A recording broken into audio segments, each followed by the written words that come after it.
5.18 광주 민주항쟁 때 네. 굉장히 중요한 사건이 두 가지가 있어요. 네. 첫 번째는 MBC 방화 사건입니다. 어. 왜냐하면 5.18 광주 민주항쟁 당시에 광주 시민들이 가장 크게 믿었던 두 집단한테 실망을 해요. 하나가 언론이죠. 하나는 언론이고 두 번째가 미국입니다. 그렇지. 그건 우리나라 해방 이후에 네. 대부분의 민중들은 이게 보도될 거라고 생각했어요. 그렇죠.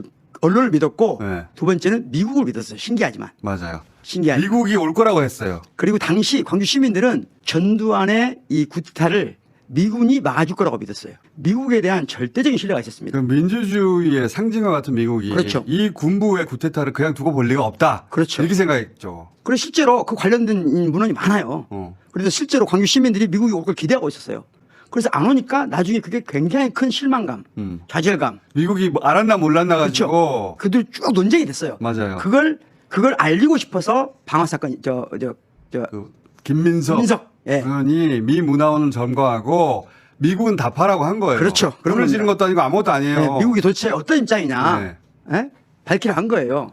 미 대사관도 아니고 문화원에. 문화원에. 예. 거기 가봐야 책밖에 없어. 그렇지. 그다음에 언론이 우리나라 역사에서 처음으로 언론이 국민의 편인가라고 하는 의문을 제기한 사건이에요. 그것도 맞아요. 예. 네. 호남의 언론인들이 붓을 꺾는다는 예. 그 뭡니까 기자회견문을 냈죠. 예. 유명한 기자회견문이죠. 예.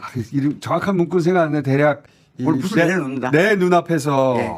그 시민들이 죽는 것을 봤는데 한 줄도 보도할 수 없었다. 이에 우리는 붓을 놓는다. 그렇죠. 예. 그렇게 요약되는 짧은 입장문을 딱 냈죠. 당시 광주 MBC에서는 예.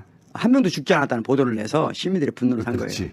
그런 사건들을 현 기자들이 모르고 질문한다는 게 너무 놀라웠어요. 나도 그게 말이 안 된다고 생각해. 너무 놀라웠어. 정치 그리고 기자가. 그것 때문에 미국 못 가는 거 아니에요? 이게 어떻게 아이 같은 질문이야. 어린아이가. 그건 너무 심한 거고 그리고 반미주의자입니까? 네, 네, 그 우리나라가- 말을 어떻게 하냐고. 이 나라가 거꾸로 미국이 민주주의 국가입니까? 그렇지. 그때 그 질문을 했어야지. 이 나라가 어떻게 만들어진 역사를 모르고 어떻게 정치부 기자를 합니까? 야권이랑 이제 온라인상에서 김 원장님한테 지난 1985년대 미국 문화원 정보 사건 관련해가지고 미국 입국이 불가능하다, 반미주의자다라는 사실관계의 확인과 한미 관계에 대한 입장은 어떤지